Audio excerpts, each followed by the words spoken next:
नमस्कार मित्रांनो, पुन्हा एकदा तुमच्या सर्वांचे मनापासून स्वागत आहे आपल्या आवडत्या चॅनलमध्ये, ज्याचं नाव आहे मराठी लाईफ स्टोरी. आणि माझं नाव आहे सूरज. गेल्या 4 वर्षांपासून मी या घराच्या भिंती आड तुमच्यासाठी कथा घेऊन येत आहे. पण गेल्या काही दिवसात तुम्ही माझ्या खऱ्या रूपाला, माझ्या खऱ्या आवाजाला जो प्रतिसाद दिला आहे, त्याने मला पुन्हा उभं राहण्याची ताकद दिली आहे. आजची ही कथा केवळ एक गोष्ट नाही, तर नात्यांची आणि घराची खरी श्रीमंती सांगणारी एक जाणीव आहे. आज मी तुम्हाला एका अशा आईची गोष्ट सांगणार आहे, जिने आपल्या घरासाठी आपलं सर्वस्व पणाला लावलं. चला तर मग आजच्या आपल्या कथेला सुरू करूयात.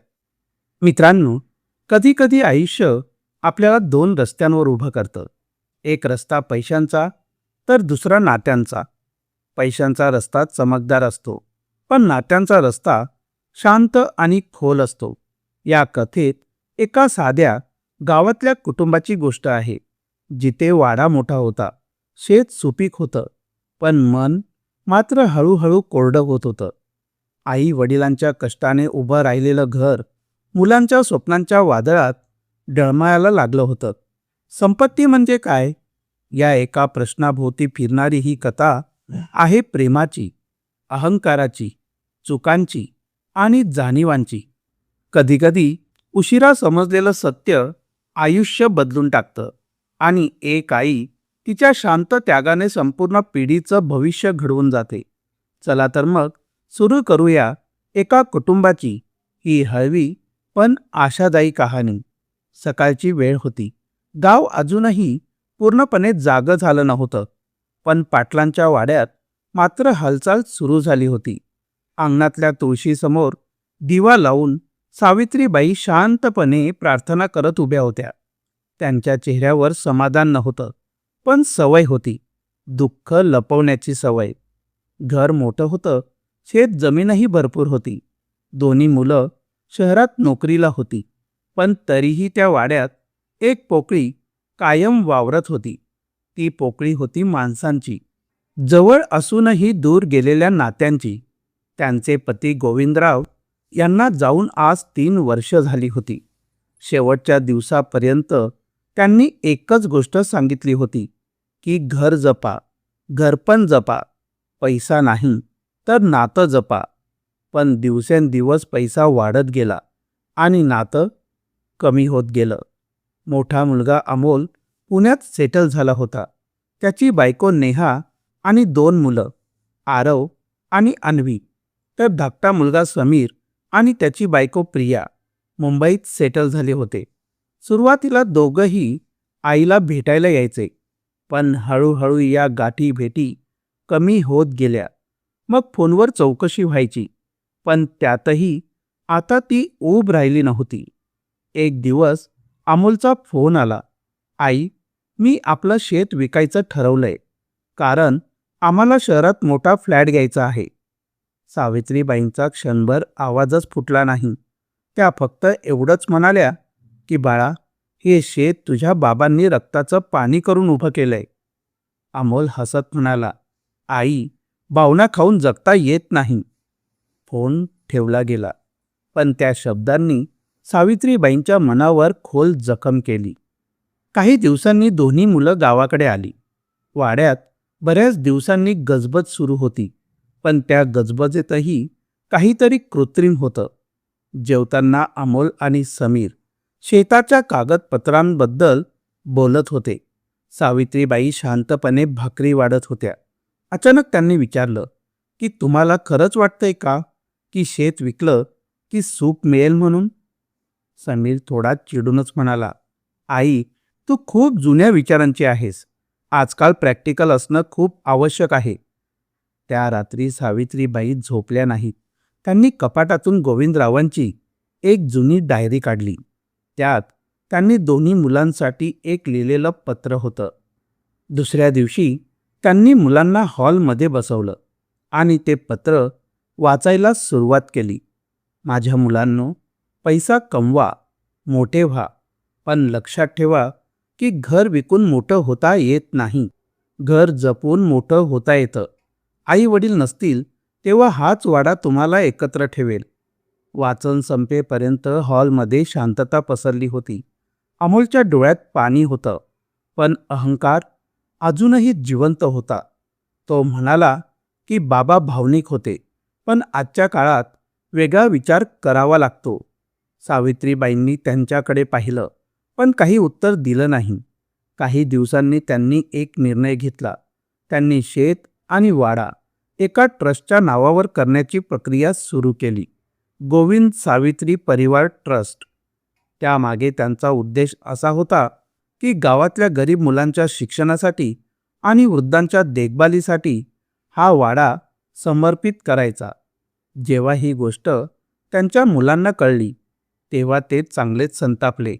आई, तू आमचं भविष्य काढून घेत आहेस. अमोल चक्क ओरडला. सावित्रीबाई शांतपणे म्हणाल्या, भविष्य मी नाही काढलं बाळांनो, तुम्हीच तुमचा वर्तमान गमावला आहे. त्या शब्दांनी घरात वादळ उठलं.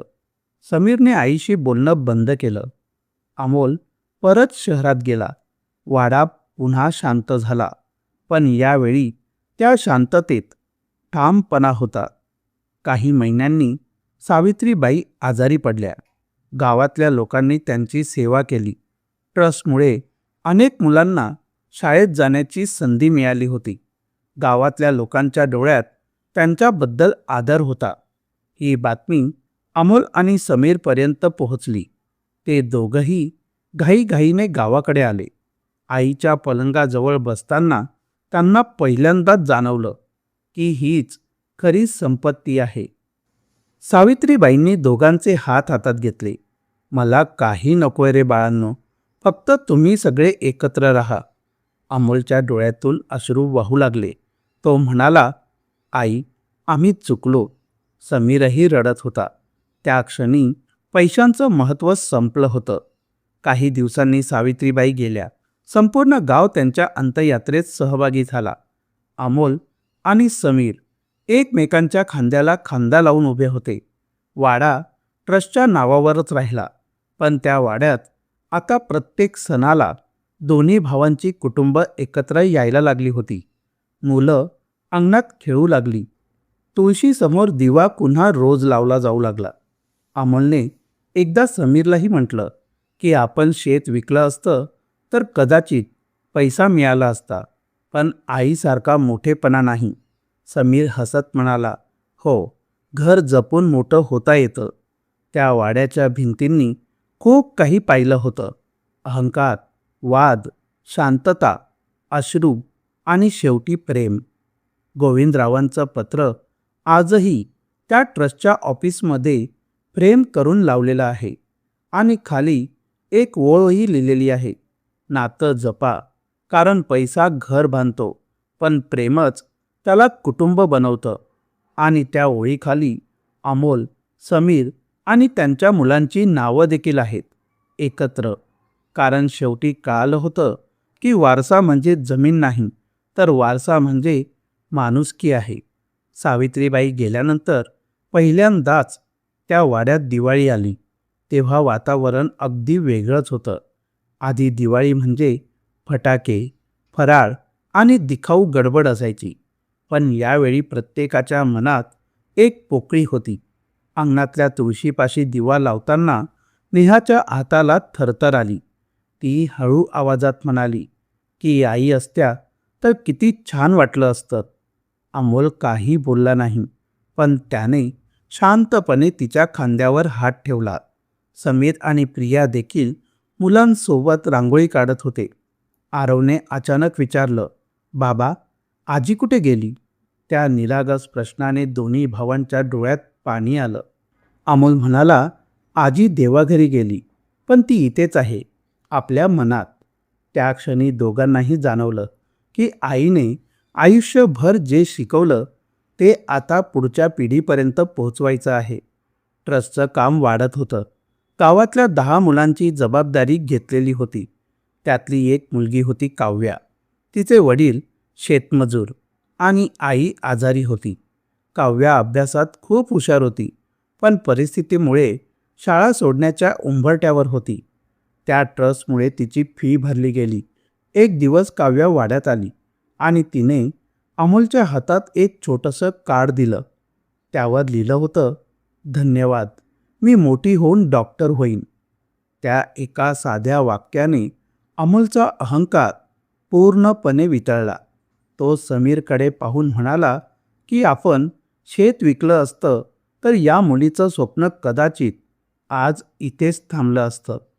समीरने शांतपणे मान हलवली. हळूहळू दोन्ही कुटुंब गावाशी जोडली जाऊ लागली. मुलं सुट्टीत शहराऐवजी गावात यायला उत्सुक असायची. अंगणात क्रिकेट, विहिरीवर पोहणं आणि शेतात पळणं त्यांना हा वारसा पैशांपेक्षाही मोठा वाटू लागला होता. एकदा आरव आणि अन्वी शेतात खेळताना पडले तेव्हा अमोल धावत गेला, पण ते हसत उठले.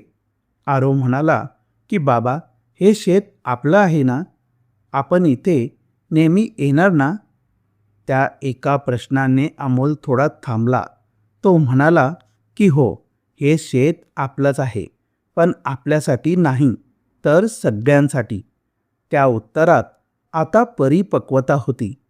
काही वर्षांनी ट्रस्टचं रूपांतर एका छोट्याशा शैक्षणिक संस्थेत झालं. गावात पहिल्यांदाच 12वी पर्यंतची शाळा सुरू झाली होती. उद्घाटनाच्या दिवशी अमोल आणि समीर स्टेजवर उभे होते. त्यांच्या मागे त्यांच्या आई आणि बाबांचाही फोटो होता. समीरने भाषणात सांगितलं की आम्हाला वाटायचं की संपत्ती म्हणजे जमीन, पैसा आणि मोठं घर असतं, पण आमच्या आईने आम्हाला शिकवलं की संपत्ती म्हणजे विश्वास, माणुसकी आणि एकत्र राहण्याची ताकद असते. टाळ्यांचा कडकडाट झाला. त्या दिवशी दोन्ही भावांना जाणवलं की आई गेली नाही, ती प्रत्येक निर्णयात त्यांच्यासोबत जिवंत आहे. काळ असाच पुढे सरकत गेला. मुलं आता मोठी झाली होती. काव्या खरंच डॉक्टर झाली आणि तिने गावात छोटासा दवाखाना सुरू केला. उद्घाटनाला ती म्हणाली की जर त्या ट्रस्टने मला आधार दिला नसता तर मी आज इथे नसते. अमोल आणि समीर एकमेकांकडे पाहून हसू लागले. त्यांच्या डोळ्यात अभिमान होता, पण तो अभिमान पैशांचा नव्हता, तो आईच्या संस्कारांचा होता. एक संध्याकाळी दोघं भाऊ तुळशीपाशी बसले होते. सूर्य मावळत होता. तेव्हा समीर म्हणाला की आपण आधी किती छोट्या छोट्या गोष्टींसाठी भांडलो. अमोल हसत म्हणाला की हो, आणि आई किती मोठी होती. काही क्षण शांतता पसरली. मग अमोल म्हणाला की आपण वचन देऊया की कधीही पैशांसाठी नातं तोडायचं नाही. समीरने त्याचा हात घट्ट पकडला. त्या हात मिळवणीत फक्त 2 भावांचं वचन नव्हतं, तर 2 पिढ्यांचा वारसा होता. वर्षानुवर्ष वाडा तसाच उभा राहिला, पण आता ते फक्त बांधकाम नव्हतं, तर तो भावनांचं घरटं होतं. प्रत्येक सणाला, प्रत्येक आनंदात आणि प्रत्येक दुःखात सगळे एकत्र असायचे. तुळशीपाशी लावलेला दिवा कधी विझलाच नाही, कारण आता तो फक्त तेलाने नाही तर प्रेमाने पेटत होता. गोविंदरावांचं पत्र अजूनही फ्रेममध्ये आहे, पण त्याखाली आता एक नवीन ओळ जोडली गेलेली आहे. जमीन वारसा असते, पण माणुसकी परंपरा असते, आणि त्या परंपरेत अमोल, समीर आणि त्यांची मुलं आणि गावातली अनेक मुलं सामील झाली आहेत. शेवटी त्या वाड्याने सगळ्यांना एकच धडा दिला की घर मोठं असण्यापेक्षा मन मोठं असणं महत्त्वाचं असतं. पैसा येतो आणि जातो, पण एकदा तुटलेलं नातं परत जोडायला आयुष्य जातं. आणि म्हणूनच त्या घरात आजही जेव्हा कोणीतरी विचारतं की ही संपत्ती कुणाची आहे, तेव्हा सगळे हसून एकच उत्तर देतात की ही संपत्ती आपली नाही, आपण तिचे आहोत. असाच काळ पुढे सरकत गेला, पण वाड्यातील प्रत्येक विटेत अजूनही सावित्रीबाईंचा स्पर्श जिवंत होता. एके दिवशी ट्रस्टच्या 10व्या वर्धापन दिनानिमित्त मोठा कार्यक्रम ठेवण्यात आला होता. गावभर रोषणाई झाली होती. अंगणात मोठा स्टेज उभारला होता आणि त्याच्या मध्यभागी गोविंदराव आणि सावित्रीबाईंचा मोठा फोटो फुलांनी सजवलेला होता. अमोल, समीर आणि त्यांची मुलं पहिल्या रांगेत बसली होती. काव्या, जी आता डॉक्टर काव्या देशमुख म्हणून ओळखली जात होती, मुख्य पाहुणी म्हणून स्टेजवर उभी होती. तिच्या हातात मायक्रोफोन थरथरत होता. ती म्हणाली की आज मी डॉक्टर आहे कारण एका आईने स्वतःच्या मुलांपेक्षा गावाला आपलं मानलं. त्यांनी मला शिकवलं की रक्ताचं नातं नसतानाही माणूस आपला असू शकतो. तिच्या डोळ्यात पाणी आलं आणि संपूर्ण मैदानात शांतता पसरली.